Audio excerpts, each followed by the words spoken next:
We just heard Clarence set out some basic principles that need to be in place so that you have an effective BI solution. And I'm just going to use this basic theme and see how it ties into the product itself. So just to recap, we have these four basic points that Clarence made. One is, what data do you have? Identify what your data sources will be. Second is, once your data is with you, make sure you define what's relevant. And do all the necessary operations to make sure that your data is clean and ready to be reported upon. And finally, decide on what kind of reporting you need and how best you can set up your reports so that they give you the information that you need to help with your business. And finally, once you have everything set up, you need to make sure that all the stakeholders are informed, kept informed, and they have the reports that they need with their specific requirements in mind. So these are the four main points. Let's say that you run a convenience store chain or a supermarket chain that Clarence had talked about, Acme Mart. So looking upwards, you have individual stores that are spread across the country, and you have multiple sales personnel. Each store can have more than one. And then you have these regional sales managers who keep an eye on the sales activities of the sales personnel. And finally, you have the sales VP who gets the whole picture. So what I will do is I will now switch to the application itself, and I will show you how these concepts tie in to Zoho Reports itself.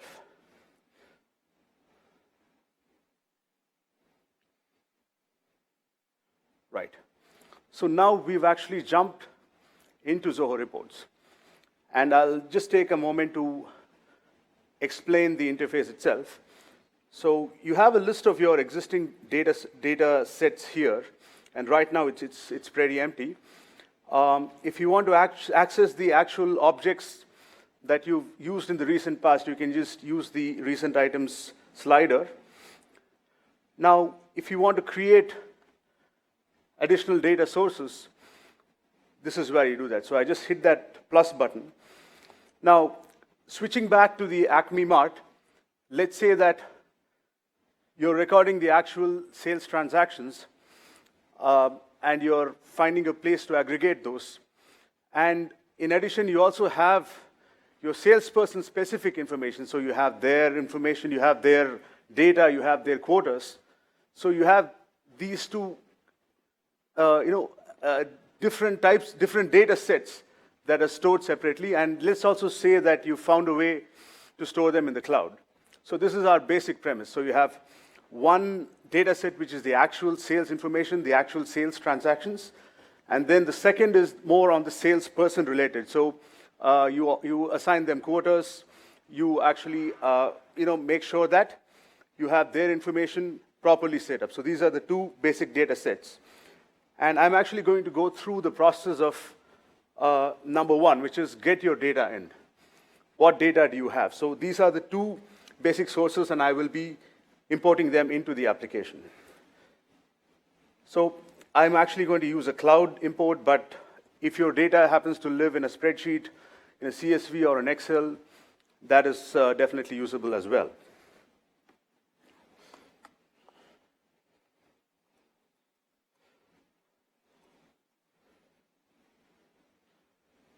And let's say the actual transaction information, the actual sales data, lives in Dropbox. So we have this nice, neat little cloud picker. That's what we call it. So it lets you select the actual service and browse to the file.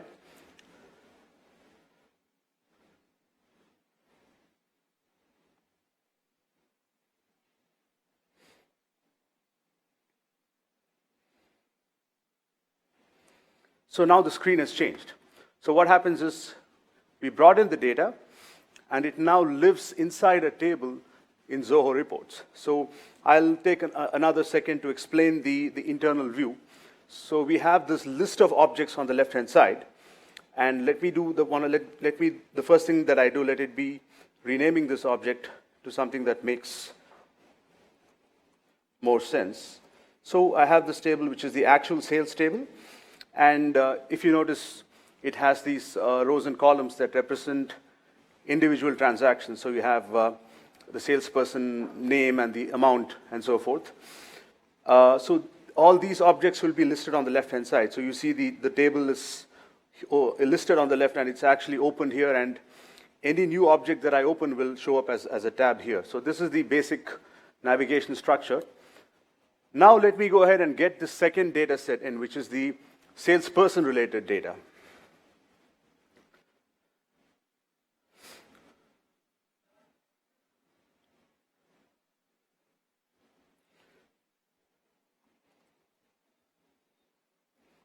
So this is the salesperson-related data set.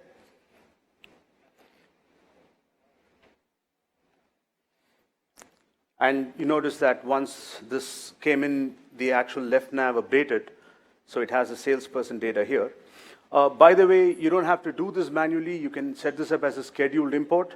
So once the data comes in, you would see an option there, and you can say something like at 1 a.m. every day, just hit this location, fetch the latest data. So that's something that you can do on an automated basis.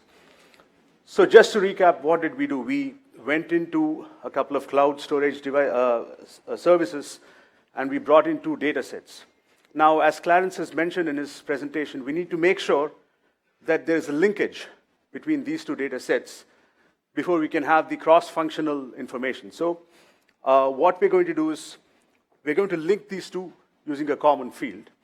And in this case, the common field is going to be the salesperson's email ID. So if I open both these tables, you will see that there is an email ID here, and this is the field that I'm going to use here as well. So to do that,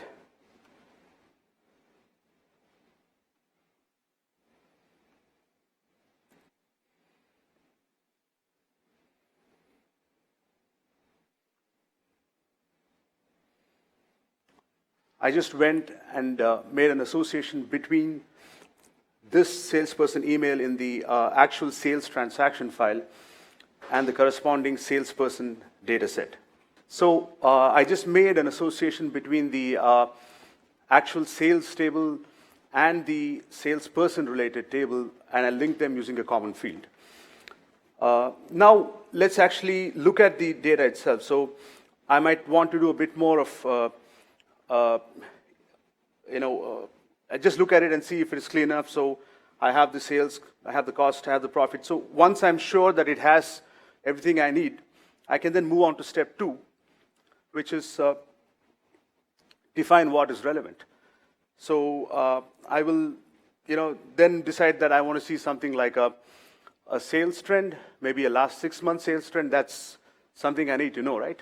How much money is coming in. And then maybe I want to see something related to the salesperson. So I'm giving them a quota. So how well are they doing against their sales quota or their sales target? So this is the kind of stuff that I want to see. So I decide that. And then once I have this set of metrics or reports that I've decided upon, I have to actually go in and create them, which is the, how do you want to visualize it? So I'm going to go and create a chart. Let's say I want to create a chart that shows me the sales trend for the last 6 months. So to do that, I'm going to use the chart view, and I'll talk you through this. So this is just our designer view that lets you build individual charts using the fields that you see on the left-hand side. So here you see the actual sales table name and the salesperson data table name, and they are linked. So because of this linkage, I will be able to use fields from both tables in a single report. And let's do that right now.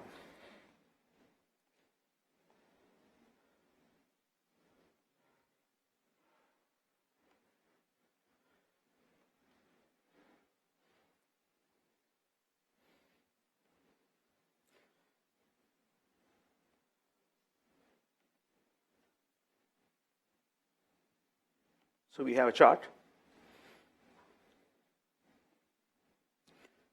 And if I show you the design, it's actually a simple date by sales. It's coming from the same table. I'll create the new table again. So by default, it shows me by year. So if I want to change that, I can make that quarter and year.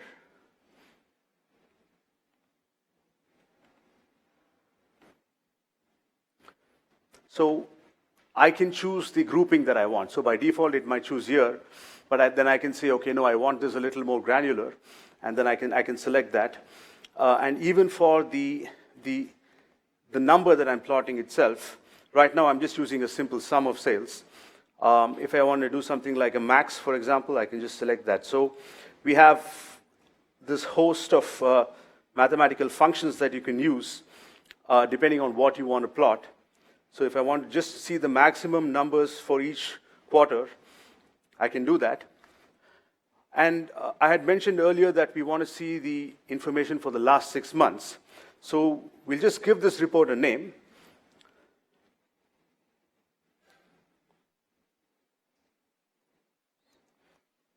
Sales trend 6 months, right? So just we know what we're doing here. And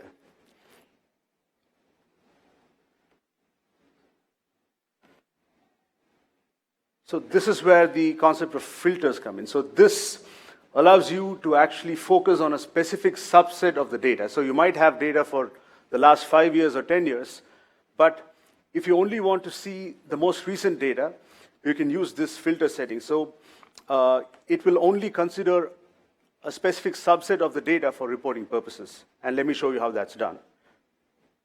I'm just going to tag the date field and drop it in the filters. And then make it relative. So because I want this to be a report that I don't want to change. So as time goes by, I want it to automatically adjust so that it shows me for the last 6 months.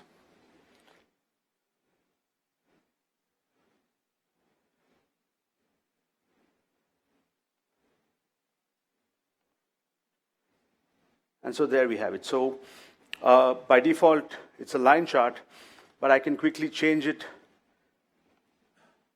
to different types of charts depending on what I need. So let's say I want to see the quota information. So we've just had a monthly sales chart that we plotted. So if I want to go in and add another metric that I want to see,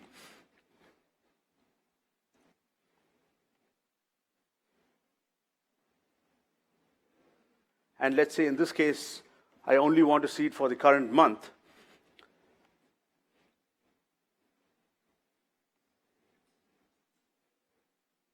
So what I'm doing is I'm just changing the scope of the chart. So I had a 6-month chart, now I'm changing it to the current month.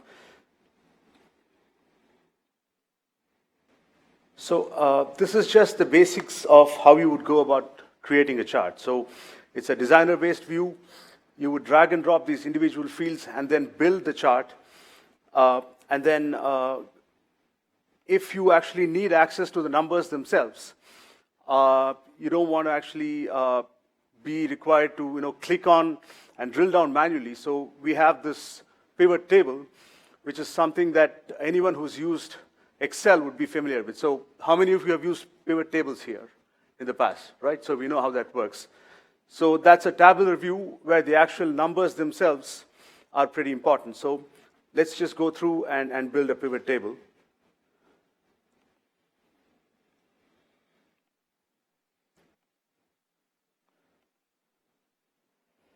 And again, we have the same type of a designer view, which is a drag and drop interface.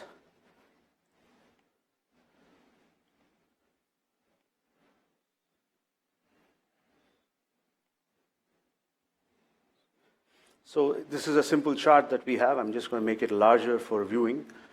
I'm just plotting the year-wise total sales. If I want to add a little more information, I can include the salesperson here, the name. And if you see, the date comes from one table and the name comes from another. We'll just use the email address as the placeholder for the name. So just to show you what kinds of classifications you can do. So in this case, this is a pretty straightforward chart. But if you want to see the actual region, you can just drop that in, and that gives you a separate dimension. So the basic purpose of the pivot table is that it allows you to see your data in a multi-dimensional format. So you can choose to add more granular data as you need, and then you have you can see the data summarized left to right or top to bottom, and you can actually get the global data, which is here at the bottom. So that's how the pivot table works. And the good thing is you can actually click on any specific point and see the corresponding underlying data in tabular format. So you have this capacity to drill down and say, okay, I know that this person made this much sales in this region, but I want to see a little more data. So I go ahead and click on that, and it gives me the actual transactions that contributed to that particular data point. So let me go ahead and save this as sales trend pivot.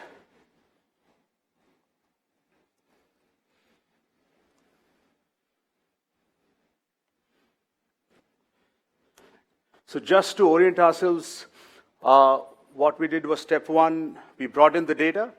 Step two is we decided what sort of metrics we needed. We sat down and said, okay, this is what I need to see because that's what I need to get my business to the next level. And then step three is where we decided on what types of visualizations we need. So we had one which is a chart and another which is a pivot table, and we went through the process of building those. And the next step after this would actually be to put all these relevant charts together into a dashboard. So the same principle applies. How do you build a dashboard? You just go through the new menu and say new dashboard. And this is also designer based. So if you notice on the left-hand side, you have a list of the actual tables and reports themselves. If you remember from the report builder, you actually had the fields on the left, and then you drop them into the axes and so forth and build the reports. In this case, you can bodily take the reports themselves and drop them into the dashboard. So to do that, I'm just dragging and dropping this guy. And this is really not, there's some issue with the data, so you can just, this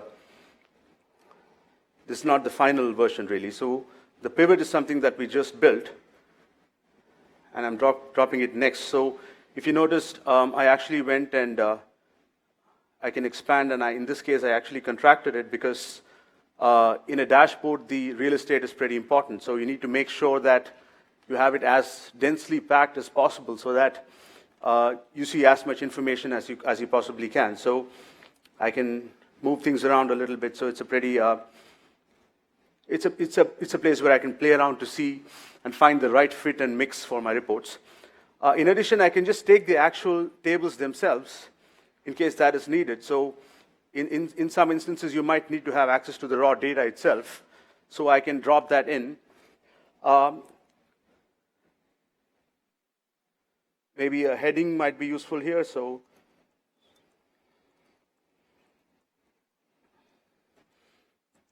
just do a bit of prettying up. Right, and I can also add hyperlinks, images, and if you know your way around raw HTML, you can actually do that. So you can click this button and type your own HTML as well. So just a rich text editor that can actually add some substance or some context to your dashboard. So now we have a dashboard, we have a couple of reports, and we actually have the raw tables themselves that are part of this dashboard. So I'm just going to go ahead and save this.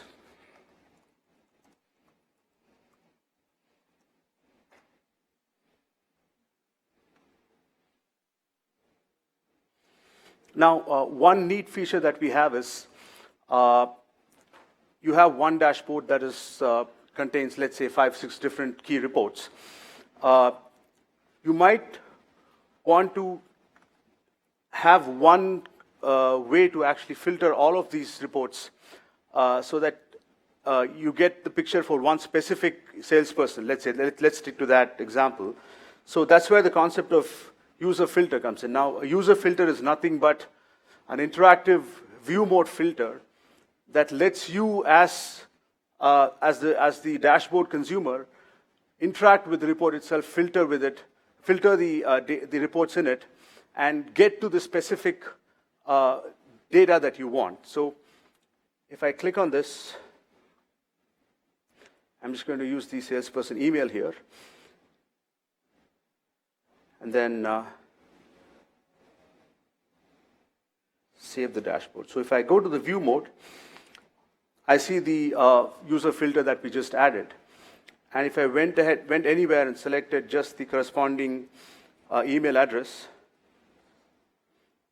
I can see that all the views in that dashboard were filtered so that only the information for that user is shown here. So you can do a few things. So you can actually make this single select, multi-select. So there's a lot of options. So if you want to say, I want to just see for two or three users, I can give them that option. So this is a neat feature that we have, where not just the data owner or the person who's created the dashboard can play around and slice and dice with it, but I can give you, as the viewer or the consumer, the power to zoom down and interact with the actual dashboard itself. So I'm just going to use this dashboard as an example, or maybe let's just say we have a pre-built dashboard that we have that looks a lot better. So let me just use that for showing you how the collaboration works. So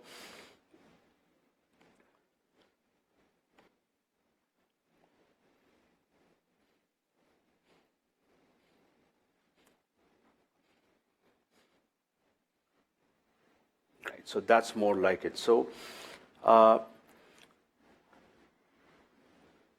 this might be a sort of dashboard that you have. So you've gone through the effort, you've actually sat and decided what sort of visualizations will fit the reports that you need. So for example, we have this funnel chart, and then we have the sales versus cost analysis. So these are all some pretty common things that you need. So once you've built this, you actually need to decide who you want to share it with. So that's where we come to the fourth point, which is the sharing and collaboration, as I mentioned earlier.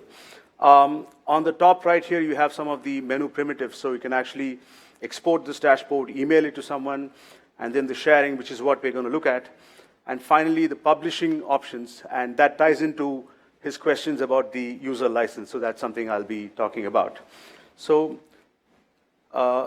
we can actually go ahead and hit this share and say share to new users. So this brings up the sharing wizard. And this is where I will be telling the system, okay, these are the sets of people I'm going to be sharing this to, and giving them the what sort of permissions I want to give them. So let's just put in a username here. And the next screen is where the permissions are specified. So what sort of privileges do you want this user to have? So as you notice, there are a lot of fine-grained options here. So I can either allow him to read or export, view underlying data,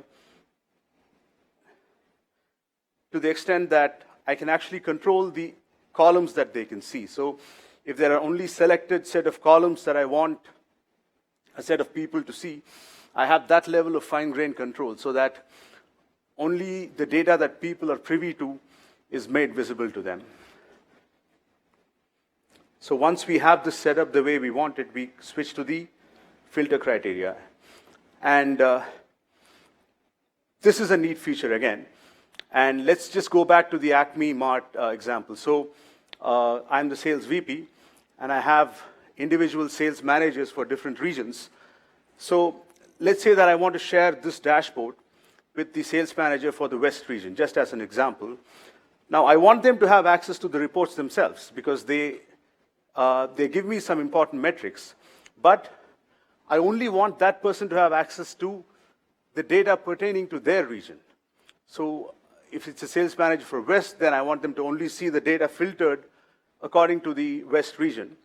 So this is where that concept comes in. So I have just one global view, and during the process of sharing itself, I can create different filtered views depending on what sort of filtering is needed. So I'm going to select the region here and then type in